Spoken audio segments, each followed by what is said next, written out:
Vote इस समय नरेंद्र मोदी जी को ही देंगी कि महबूबा मुफ्ती साहिबा को सामने जाएगी तो वो भी यकीनन वोट इस समय नरेंद्र मोदी जी को ही देंगी कि को चीफ मिनिस्टर कहा मुझे चीफ मिनिस्टर मुझे मतलब हुआ कि बीजेपी ये एक प्रोमिनेंट फिगर है और ऐसे कोई प्रोमिनेंट फिगर नहीं रह गया, यही प्रोमिनेंट फिगर है जिसको हाँ हम ये कह सकते हैं कि ये हमारा आने वाला कैंडिडेट होगा चीफ मिनिस्टर, ये आपने डिक्लेयर कर दिया। वोटिंग मशीन इस समय उमर अब्दुल्ला साहब अपने कांग्रेस के अध्यक्ष जी या महबूबा मुफ्ती साहिबा को सामने जाएगी तो वो भी यकीनन वोट इस समय नरेंद्र मोदी जी को ही देंगी।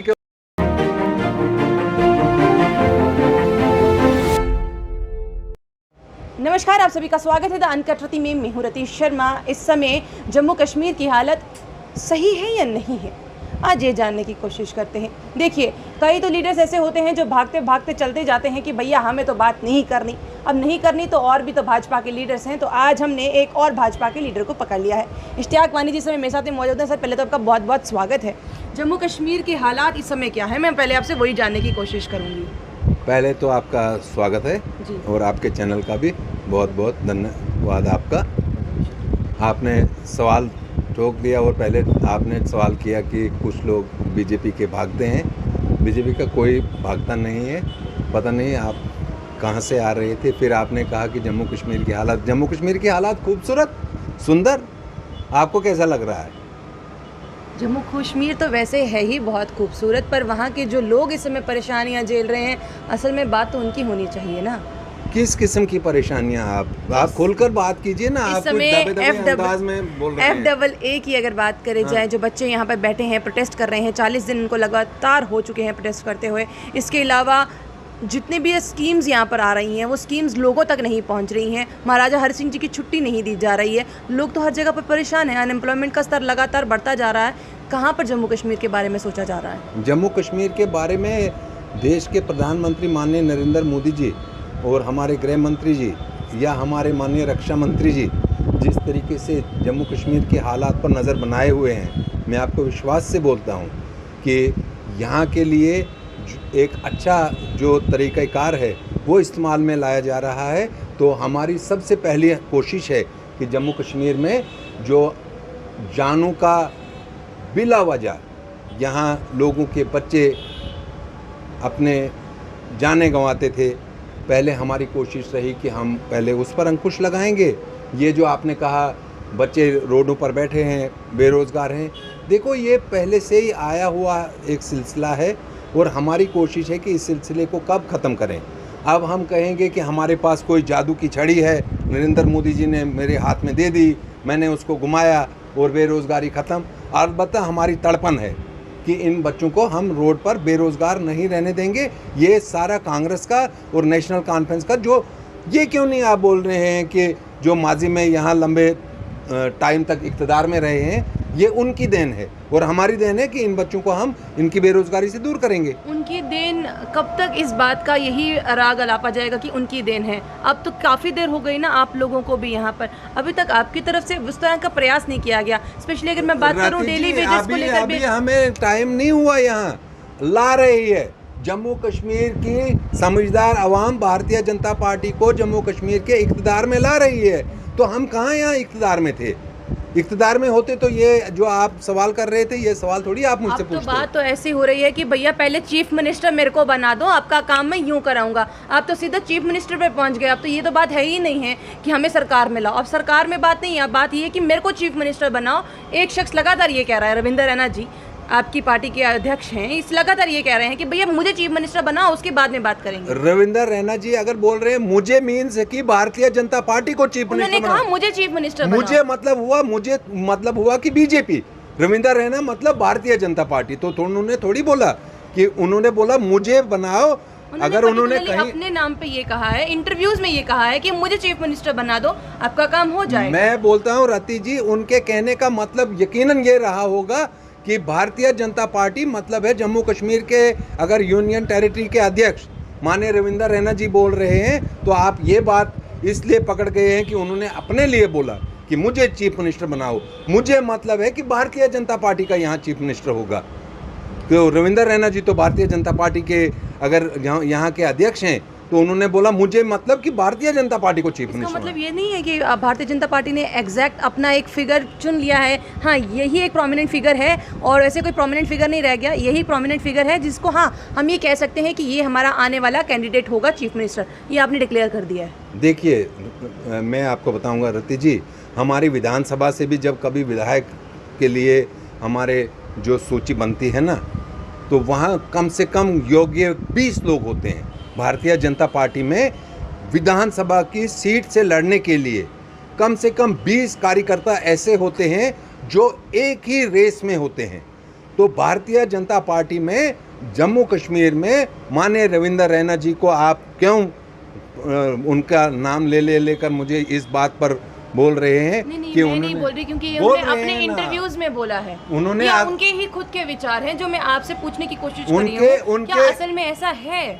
देखिए रविंद्र रैना जी ने जो बताया है कि मुझे जम्मू कश्मीर का चीफ मिनिस्टर बनाओ, तो उसका माने मेरे पास ये निकल रहा है कि बीजेपी का चीफ मिनिस्टर होगा। तो अगर वो भी होंगे तो कोई बुरा थोड़ी है। लोग ये समझ रहे हैं या जो लोग उनके पास जा रहे हैं उनको ये समझाने की कोशिश कर रहे हैं नहीं बीजेपी को नहीं, मुझे। देखिए ये इस जगह पर मैं आपकी बात से इत्फाक कतई भी नहीं करूंगा। जिस कद के वो भारतीय जनता पार्टी का अध्यक्ष होना ही अपने आप में एक नाम है, तो वो एक हिंदुस्तान की नहीं दुनिया की सबसे बड़ी जमात के जम्मू कश्मीर के अध्यक्ष हैं, यूटी के अध्यक्ष। मैं उनका पक्ष नहीं ले रहा हूं, मैं अगर लूँगा तो मैं भारतीय जनता पार्टी का अध्यक्ष के पक्ष के हिसाब से आपको ये सुख से कहूँगा कि जिस कद के वो, जिस शैली के वो खिलाड़ी हैं, वो घर घर में पहुंचते हैं। आपने आज तक किसी बाकी जमात के अध्यक्षों को देखा है कि कहीं जाकर वो कहीं आजकल कहाँ हैं वो किस घर में नहीं पहुंचते हैं। शायद ही जम्मू कश्मीर का अब कोई घर ऐसा रह गया होगा जहां रविंद्र रैना जी खुद नहीं पहुंच रहे हैं अपनी पार्टी का प्रचार करने के लिए। तो आप मुझे बोल रहे हैं कि उन्होंने बताया कि मुझे पार्टी का प्रचार करना ज़रूरी है या लोगों की तकलीफ़ें सुनना ज़रूरी है? जब पार्टी का प्रचार करेंगे तो कल भारतीय जनता पार्टी इक़्तिदार में आएगी, तो तभी जाकर कुछ हम लोगों का भला कर सकते हैं। यहाँ तो लंबे समय तक इक़्तिदार में नेशनल कॉन्फ्रेंस जो लोग यहाँ पर बैठे हैं प्रोटेस्ट करते हैं उनके पास तो वो नहीं पहुँच पा रहे हैं, लोगों के पास दूर दूर पहुँच के वो क्या करेंगे? उनके प्रोटेस्ट का हल निकालने की तड़पन में हैं। वो 20 मरतबा साथ जाते हैं। जो हमारे ऑफिस के बाहर भी लोग आकर धरना लगाते थे, हालांकि उनके धरने लगने चाहिए कहीं डिविजनल कमिश्नर के ऑफिस के बाहर। कांग्रेस के ऑफिस के बाहर धरने क्यों नहीं लग रहे हैं? पीडीपी ऑफिस के बाहर धरने क्यों नहीं लग रहे हैं? हमारे पार्टी के ऑफिस के बाहर आकर अगर धरने लगाएंगे तो हम क्या उनको वहाँ से हटाएंगे? हम उनकी बात सुनते हैं। हमारा एक एक नेता उनके पास जाता है, सुनता है, उनके विचार हमने सुनने हैं। वही लोग हमारे बाजू हैं, वही उन्हीं लोगों ने कल इस जम्मू कश्मीर का ख्याल रखा है और रखना है। तो आप कुछ सवाल कर रहे थे। 25 लाख वोटर यहाँ पर आने को हैं, आप क्या 25 लाख वोटर्स के पास जाएंगे अपनी भारतीय जनता पार्टी की जो अपनी शैली का प्रचार करने के लिए, या जम्मू के लोगों के पास जाएंगे? मुझे मालूम था कि ये सवाल आएगा, क्योंकि मैं ये खेल रहा नहीं, मुझे मालूम था। और मुझे ये भी मालूम है अब 2014 में यहाँ चुनाव हुए, जो बच्चा उस समय 15 साल का था वो आज हो गया है 20 या 22 साल का, तो क्या वो वोट नहीं डालेगा? वो अब वोटर लिस्ट में नहीं आएगा। जो यहाँ बाहर से यहाँ आकर मुद्दतों से लोग दशकों से बैठे हुए हैं, उनको वोट का अधिकार नहीं था। खुद तो जाकर आज़ाद साहब महाराष्ट्र से भी वोट ले सकते हैं, महबूबा मुफ्ती जी के वालिद मरहूम वहाँ मुजफ्फरनगर से भी वोट ले सकते हैं। तो जो बाहर के वोटर यहाँ मुद्दतों से बैठे हुए हैं, क्या उनको वोटिंग राइट्स का अधिकार नहीं है? जो बोल रहे हैं, ये जो बात चल रही है वो सारी बात हो रही है वाल्मीकि समाज की या इन तरह के लोगों की? देखिए, आप उनकी बात करें। देखिए, मैं उन तमाम लोगों की बात बोल रहा हूँ जो यहाँ पर मुद्दतों से हैं। तो अगर वो यहाँ पर मुद्दतों से हैं तो क्या वो यहाँ वोट डालने के उनको अधिकार नहीं है? एक जगह पर तो आदमी वोट डाल सकता है। जो दिल्ली का वोटर जम्मू में वोट डालेगा, वो जाकर दिल्ली में थोड़ी वोट डाल सकता है। वही तो बात है। तो वही तो हम बोल रहे हैं, वही तो हम आपको बड़े विश्वास से बोल रहे हैं कि अगर आप बोल रहे यानी हो कि अब दिल्ली के लोगों को यहाँ पे लाएंगे कि भैया लो आ जाओ आए हुए लाया नहीं रहे हैं, जो आए हुए होंगे, जो यहाँ बैठे हुए हैं, तो क्या वो वोट नहीं डालेंगे? रविंद्र रैना जी से मेरी कल बातचीत हुई है, उन्होंने मुझे इस बात को बिल्कुल क्लैरिटी से बोला है कि जो 25 लाख वोटर होंगे वो डोमिसाइल होल्डर नहीं होंगे, वो कोई भी अपने अधिकार नहीं मांगेंगे, यानी कि वो बाहर से ही होंगे। जम्मू कश्मीर के जो लोग होंगे उनके पास तो डेफिनेटली स्टेट सब्जेक्ट होगा, अगर स्टेट सब्जेक्ट नहीं होगा तो डोमिसाइल तो होगा ही होगा। अध्यक्ष जी ने आपके साथ जो बात की होगी वो हमारे सर्वश्रेष्ठ नेता हैं, अध्यक्ष हैं, उनकी बात को मैं कहीं पर भी ना मेरी जुर्रत है ना मेरी कटाक्ष करने के कोई ऐसा कुछ आपके सामने है। आपने बात की 25 लाख वोटर की, मैं आपको बोल रहा हूं कि 2014 में चुनाव हुए, उसके बाद भी तो वोटर बड़े होंगे ना। उन सभी लोगों को ये एक अप्रॉक्सीमेटली एक फिगर बताया गया है, तो वोटर तो अभी भर्ती हो रहे हैं, तो वो तो अभी टाइम लगना है उसमें। तो वो कैसे आप भी बता सकते हो कि वो 25 ही लाख होंगे? वो 27 भी हो सकते हैं, वो 23 भी हो सकते हैं, वो कम भी हो सकते हैं। ये बढ़ेंगे नेचुरली। अब जो 14 साल का बच्चा उस दिन होगा वो भी इस साल का आज है, उसने तो वोट डालना है, वो कहाँ जाएगा? वो वोट ही ना लेगा। पर वो तो यहाँ का स्टेट सब्जेक्ट होल्डर होगा ना, जो 14 साल का बच्चा उस समय था वो अगर 18 साल का भी हो गया। आप एक मांझे हुए पत्रकार होने के जानने के बावजूद भी जो चीज़ नरेंद्र मोदी जी ने 2019 में एक विधान, एक संविधान, एक निशान, एक प्रधान, ये चीज़ यहाँ लागू हो गई है। श्यामा प्रसाद मुखर्जी का एक सपना था, वो यहाँ लोगों ने देख लिया है। तो आप उसके बावजूद भी मुझे बोल रहे हैं कि वो स्टेट सब्जेक्ट, जिनका स्टेट सब्जेक्ट था उनके पास अब डोमिसाइल भी है। मुझे ये बोला गया है कि जो डोमिसाइल होल्डर होंगे वो इस समय नहीं, इस कगार में नहीं आएंगे। आप मुझे ये कह रहे हैं कि जो 14 साल का बच्चा था वो 18 साल का होगा, यानी कि जिसके पास पहले स्टेट सब्जेक्ट था आज उसके पास डोमिसाइल होगा ही होगा। मैं आपका सवाल नहीं समझ पा रहा हूँ कि आप बोल रहे हैं कि माननीय रविंद्र रैना जी ने कहा, समझ लीजिए कि आप एक शख्स हैं जिसके पास डोमिसाइल नहीं है, वो शख्स जो है 25 लाख में से एक गिनती हो सकता है जो यहाँ पर आएगा वोट डालने के लिए। देखिए ये इलेक्शन कमिश्नर के प्रश्न हैं। मुझे आप उनके सारे सवालात के मैं जवाब देने लगूंगा तो उनका क्या अधिकार है? आप मेरे साथ सियासी गुफ्तगू कर सकते हैं, मैं क्या जवाब आपको दे दूंगा? जो इलेक्शन कमिश्नर कोई चीज़ डिसाइड करेगा तो मैं उसको इनकार करूंगा आपके चैनल के माध्यम से यहाँ लोगों को? तो मैं मूर्ख हूँ? मैं कैसे ये बात बता सकता हूँ? उन्होंने कैसे ये बात कही है वो उनको मालूम होगा ना। जैसे हमारे माननीय रैना जी भी आपको बोल रहे थे कि आप उन्हीं से जाकर पूछ लीजिए, तो आप पूछिए ना, आप उनसे भी जाकर। आप हमें जैसे पकड़ लिया इधर कोने में नुक्कड़ पे आपने लाया है, तो नुक्कड़ पे जाकर उनको भी पकड़ो और उनको पूछो और वो जवाब देंगे। डेफिनेटली हम उनसे भी पूछेंगे, पर जिस तरह से इस समय सामने आ रही है, भारतीय जनता पार्टी लोगों के बीच में जा रही है, लोग भी तो उनसे पूछेंगे कि भैया जब आप बाहर के वोटर्स लाएंगे उनको, पहले हम लोगों को तो आप नौकरियां दे नहीं पा रहे हैं, उनको कहाँ से नौकरियां दे देंगे? ये आप भारतीय जनता पार्टी से क्यों प्रश्न पूछ रहे हो? वो कैसे महबूबा जी बता रही थी कि बीजेपी ने अपने 25 लाख वोट इसमें डाल दिए, वो भी तो बाइट आपने देखी होगी। उनको कैसे पहले ही मालूम है कि वो जो 25 लाख वोटर वोट डालने जाएंगे तो उन्होंने बीजेपी को ही वोट करना है? वो तो वो सही बोल रही थी, क्योंकि सारा देश ही बीजेपी, सारा देश इस समय नरेंद्र मोदी जी को आ जाओ आप सामने डालो इस समय वोटिंग मशीन, महबूबा मुफ्ती जी भी यकीनन कमल के फूल का ही बटन दबाएगी, क्योंकि वोट देना होता है विकास के लिए, तरक्की के लिए, खुशहाली के लिए। जाओ डालो मशीन। अपने लिए, अपनी पार्टी के लिए नहीं डालेंगे, नरेंद्र मोदी जी के लिए डालेंगे। अगर आज की डेट में फारूक अब्दुल्ला और उमर अब्दुल्ला साहब को भी आप जाएंगे और कांग्रेस के लोगों को भी बोलोगे कि मन पर हाथ रखकर बोलो कि वोट किसको दोगे, वो कहेंगे नरेंद्र मोदी जी को। वो बोलने चाहिए, क्योंकि काम ही ऐसे हो रहे हैं। जो जिस गति से उन्होंने इस मुल्क को एक नई दिशा, एक नया, हम फंसे हुए थे गुंजलों में, उन्हीं गुंजलों में फंसाए रखते थे हमें, तो आज उन्होंने इस मुल्क को कहाँ से कहाँ पहुँचा लिया है। तो आप बोल रहे हैं कि वो बाकी वोटर, उनकी तो बात ही नहीं है। मैं आपको गारंटी देता हूँ आपके चैनल के माध्यम से कि अगर वोटिंग मशीन इस समय उमर अब्दुल्ला साहब, अपने कांग्रेस के अध्यक्ष जी या महबूबा मुफ्ती साहिबा को सामने जाएगी तो वो भी यकीनन वोट इस समय नरेंद्र मोदी जी को ही देंगी, क्योंकि पूरा देश उन्हीं को वोट दे रहा है, तो तरक्की और खुशहाली के लिए दे रहा है।